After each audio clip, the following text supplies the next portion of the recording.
আসসালামু আলাইকুম। আপনাদের সবাইকে স্বাগত জানাচ্ছি এখনকার আলোচনায়। আপনাদের সঙ্গে আছি আমি সিরাজুল ইসলাম।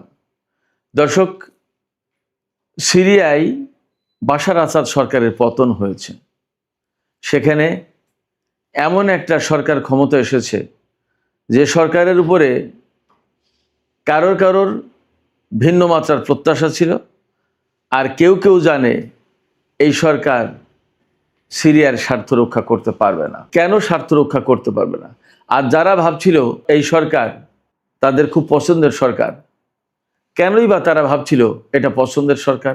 আর এই যে সিরিয়ার প্রেসিডেন্ট আহমেদ আল সারা, যার নানামুখী কথা কর্মকাণ্ড নিয়ে মুসলিম বিশ্বে বেশ বড় রকমের বিতর্ক সৃষ্টি হয়েছে।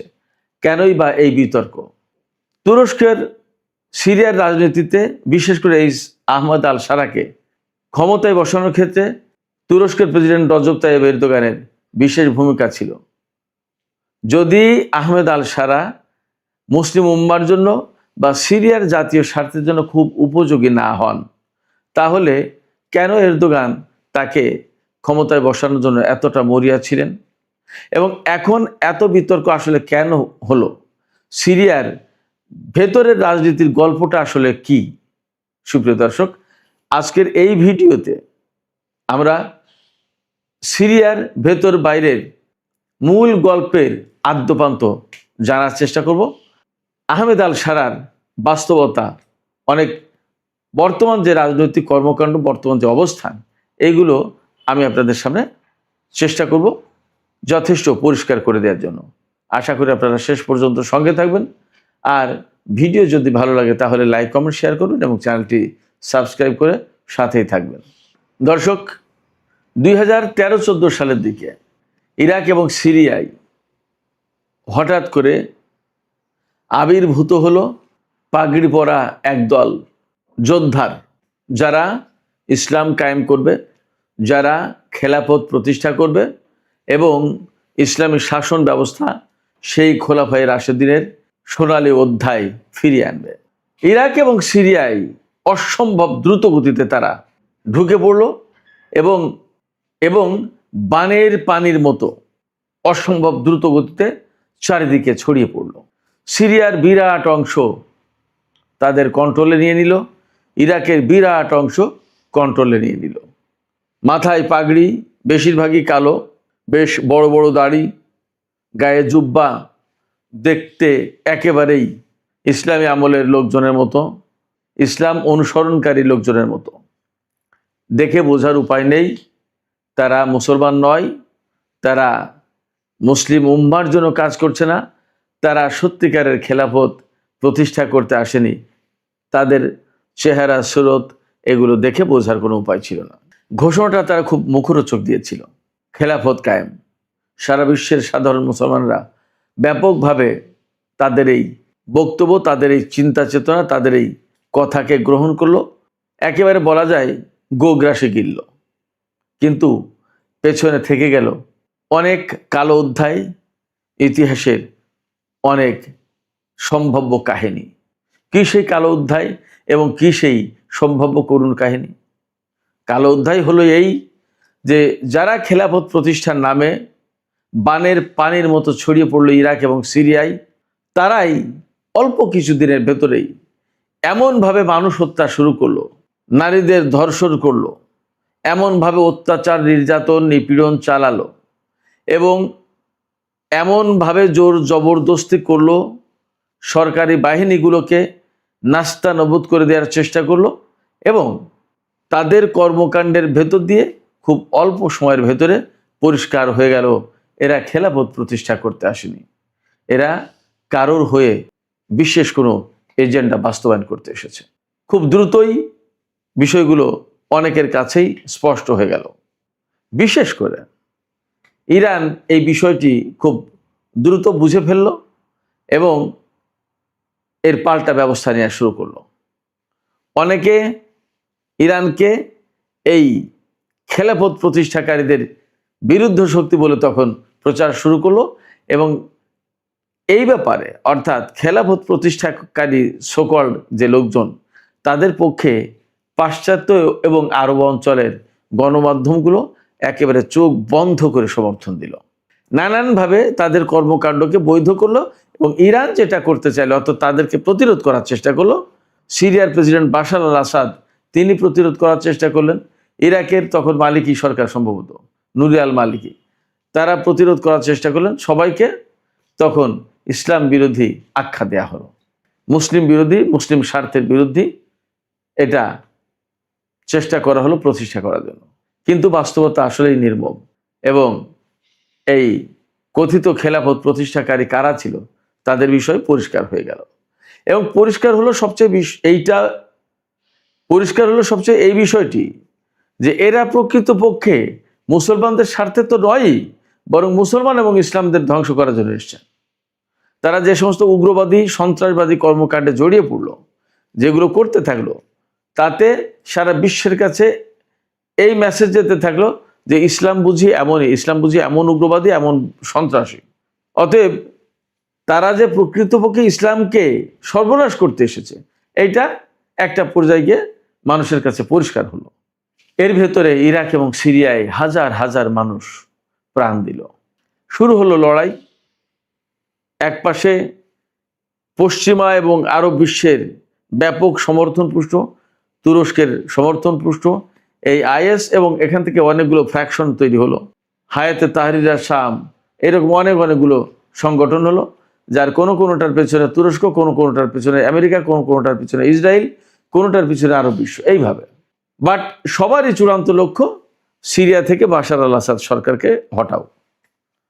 ইরাকে তারা খেলাফত কায়েম করেছে এবং অন্যায়, অনাচার, নির্যাতন, হত্যা, ধর্ষণ এগুলো চালিয়ে যাচ্ছে। ইরাকে আসা মানেই হচ্ছে ইরানের সীমান্তে একদম। তখন ইরানের তো গায়ে জ্বালা ওঠার কথা। আলটিমেটলি ইরানও রুখে দাঁড়ালো এবং এই কাজে সিরিয়ার প্রেসিডেন্ট বাশার আল আসাদ ইরান এবং রাশিয়ার সমর্থন চাইলো, সাহায্য চাইলো। ওপাশে লেবানন থেকে একটা প্রতিরোধকামী সংগঠন বাশার আল আসাদকে সাহায্য করার জন্য এগিয়ে আসলো। শুরু হলো তুমুল লড়াই। এর ভেতরে আমেরিকা এবং পাশ্চাত্যের আরো বহু সংখ্যক দেশ, নেটোভুক্ত দেশ, বহু সংখ্যক দেশ, মোট 65 দেশ তাদের যৌথ বিমান বাহিনী গঠন করলো এবং তারা সিরিয়ায় এই কথিত ইসলামী শক্তি ISIS এর বিরুদ্ধে বিমান হামলা চালাতে শুরু করলো। নামে নামে বিমান হামলা চালায়, কিন্তু আসলে কাজে কিছু হয় না।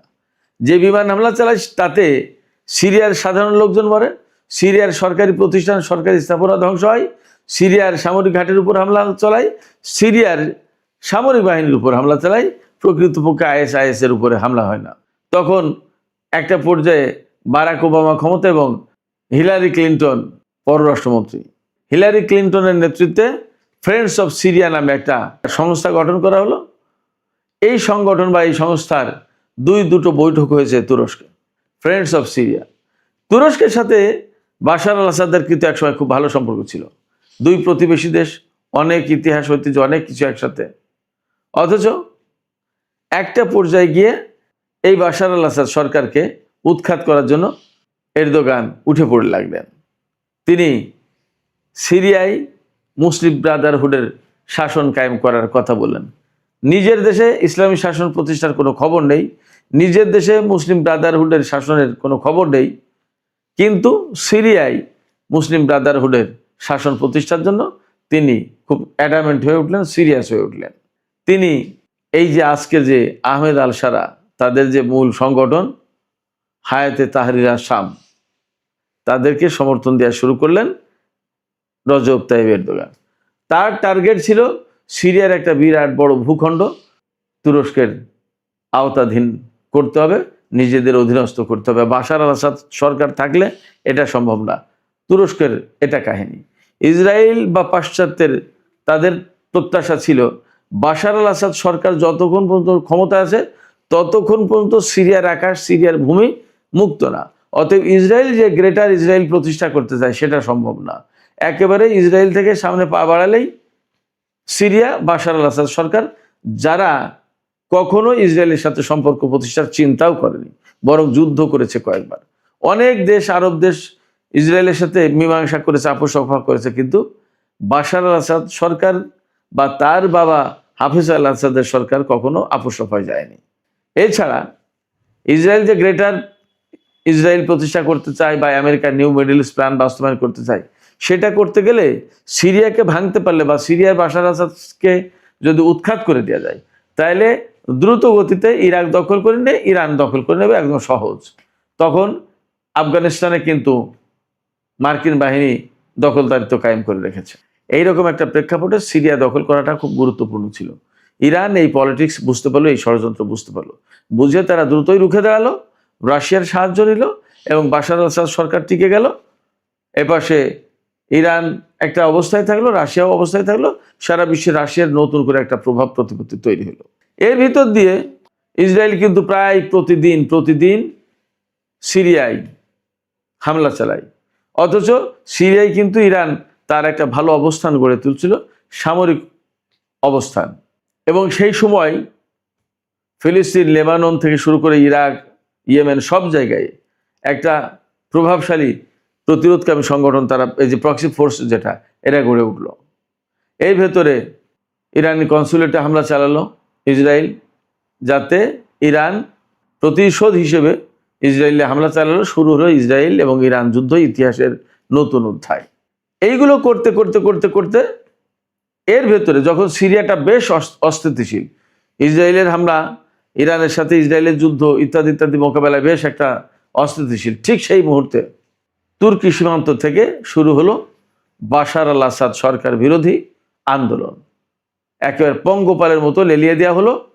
খুব একটা নাজুক সময়ে যখন ইরান, রাশিয়া, বাশার আল আসাদ সরকার বা অত্র অঞ্চলের যে সমস্ত প্রতিরোধকামী সংগঠন যারা ইসরায়েল এবং আমেরিকার বিরুদ্ধে কাজ করে, তাদের বিরুদ্ধে লেলিয়ে দেওয়া হলো। তুরস্ক এই কাজটা করলো, এরদোগান।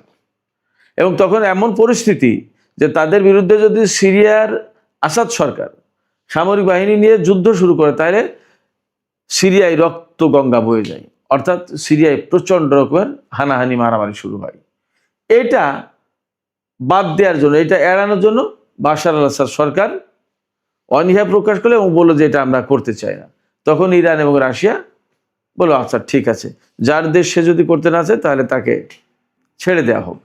তখন বাশার আসাদ সরকার রাশিয়ায় আশ্রয় নিলেন এবং সিরিয়া এই জোলানির নেতৃত্বে হায়াতে তাহরির আল-শামের অধীনে চলে গেল। তারা সরকার কায়েম করলো, ইসলামী সরকার প্রতিষ্ঠা করবে বলেছিল। কিন্তু জোলানির অধীনে সিরিয়া যাওয়ার কয়েকদিনের ভেতরেই ইসরায়েল ব্যাপকভাবে কয়েকদিন ব্যাপী হামলা চালিয়ে সিরিয়ার সমস্ত সামরিক ঘাঁটি, অস্ত্র, ক্ষেপণাস্ত্র, প্রতিরক্ষা ব্যবস্থা, যত যা কিছু ছিল সমস্ত সবকিছু ধ্বংস করে দিল। এবং তখন তো সিরিয়ার সামরিক বাহিনী সংগঠিত না, আসাদ সরকারে কে কার পক্ষে যাবে, অনেক কিছু, কার বিচার হবে কার বিচার হবে না, জোলানি কারে রাখবে অনেক কিছু, এইরকম একটা সুযোগ নিয়ে ইসরায়েল একদম তছনছ করে দিল সিরিয়াকে। এরদোগান কিন্তু কিছুই বলেননি, কিছুই করেননি। এই পরিস্থিতিতে আজকে জোলানি সিরিয়ার প্রেসিডেন্ট হিসেবে ইসরায়েলের সাথে শান্তি চুক্তি করার চেষ্টা করছেন, নিরাপত্তা চুক্তি, যাতে সিরিয়া ভালো থাকে। ইসরায়েলের হাতে যেখানে গ্রেটার ইসরায়েল প্রতিষ্ঠা করার পরিকল্পনা, পাশ্চাত্যের দেশগুলোর হাতে যখন নিউ মিডল ইস্ট প্ল্যান বাস্তবায়নের পরিকল্পনা, তখন জোলানি ইসরায়েলের সাথে শান্তি চুক্তি করে তার দেশে শান্তি নিশ্চিত করতে পারবে, এটা কি সম্ভব? এবং তুরস্কের প্রেসিডেন্ট রজব তাইয়িপ এরদোগান ঠিকই চুপচাপ বসে আছেন। শুধু তাই না, খুব সম্প্রতি আমি একটা খবর দিয়েছি একটা ভিডিওতে, রাজধানী দামেস্ক থেকে মাত্র 20 কিলোমিটার দূরে ইসরায়েল হাসপাতাল প্রতিষ্ঠা করেছে। এই হাসপাতাল প্রতিষ্ঠার সুদূর প্রসারী পরিকল্পনা আছে। একটা স্বাধীন সার্বভৌম দেশ, সেই স্বাধীন সার্বভৌম দেশের সরকারকে না বলে ইসরায়েল হাসপাতাল প্রতিষ্ঠা করছে, অথচ এই ইসরায়েল একসময় সিরিয়ার ভেতরে প্রবেশ করার সাহস পেত না। আজকে জোলানি সরকার বসিয়ে এরদোগান সাহেব সেই ব্যবস্থা করে দিয়েছেন। একথা বলতে এখন আর আসলে কোনো দ্বিধা নেই। সেক্ষেত্রে কে যে কার হয়ে কখন কোনভাবে কাজ করে বলা এবং বোঝা মুশকিল। সুপ্রিয় দর্শক, আজকে মধ্যপ্রাচ্যের যে পরিস্থিতি, সেই পরিস্থিতিতে কোনো মতেই না সিরিয়ার জন্য, না মধ্যপ্রাচ্যের মুসলিম জনগোষ্ঠীর জন্য, না মুসলিম উম্মার জন্য এই আহমেদ আল সারা ওরফে জোলানি কোনো ভূমিকা রাখতে পারবে। বরং তিনি কারো কারো হাতের পুতুল হয়ে সিরিয়ার প্রেসিডেন্টের পদ অলঙ্কৃত করেছেন। সুপ্রিয় দর্শক, আজকের আলোচনা এখানেই শেষ করতে চাই। আলোচনা শেষের আগে আমি আপনাদের কাছে জানতে চাই, আপনাদের মতামত বুঝতে চাই যে আহমেদ আল সারা বা ওরফে জুলানি যিনি, তিনি কি আসলেই সিরিয়ার জাতীয় স্বার্থ রক্ষা করতে পারবেন, নাকি তিনি আসলে অন্য কোনো শক্তির পুতুল হয়ে কাজ করছেন? আপনাদের কি মনে হয়? আপনাদের মতামত জানিয়ে কমেন্টে লিখতে পারেন। আর ভিডিও ভালো লাগলে লাইক, কমেন্ট, শেয়ার করবেন এবং চ্যানেলটি সাবস্ক্রাইব করে সাথেই থাকবেন।